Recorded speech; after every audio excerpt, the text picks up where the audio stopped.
Халык телендә таш кебек каты дигән сүз бар.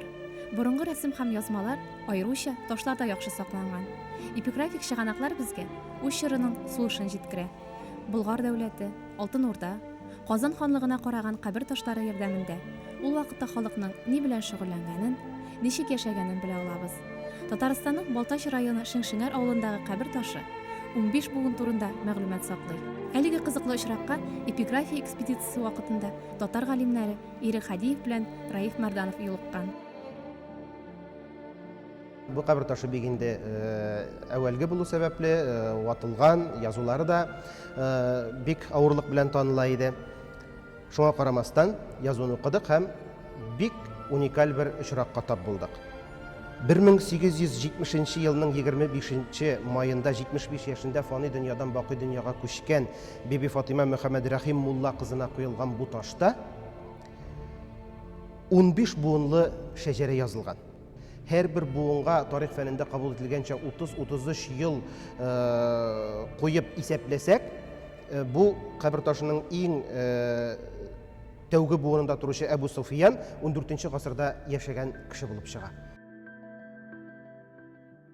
Галимнәр үзләренең туып үскән Кукмара һәм Әгерҗе районнарыннан тыш, Саба, Балтач, Алабуга, Менделеевский районнарындагы, Казандагы, Киров өлкәсе һәм Удмуртия республикасының татар-мөселман зиратларын өйрәнгән. Экспедициялар ерак 90-нчы елларда ук башланган. Бүгенгә галимнәр тарафыннан тарих өчен әһәмиятле, саллы хезмәтләр язылган.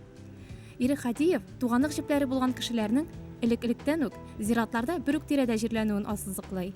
Нәсел агачы тармакларын билгеләгәндә, әлеге система ярдәмгә киләчәк. Әйтик, Кукмара районы Мәшкәрә авылындагы 33 борынгы кабер ташын укып, аның 20-сенең шул авылның күренекле Үтәмешевлар нәселенә караганлыгы ачыкланган. Безнең бу эпиграфик истәлекләребез татарлар яши торган авылларның зиратларында бик күп тупланган. Алар безгә бик күп һәм бик әһәмиятле, кызыклы тарихи мәгълүматлар бирә алдылар иде. Аларны өйрәнүчеләрнең тагын да күбрәк булуын телибез. Гарәп шрифтына татар кириллицасына күчерелгән хәзинәгә тиң белешмәләр, фотолар, китап журнал битләренә салына, интернетка чыгарыла. Бу эшкә заманча технологияларны яхшы үзләштергән, гарәп шрифтын укый белгән яшьләр җәлеп ителсә, әлбәттә, таш язмаларны өйрәнү тагын да киңәеп китәчәк.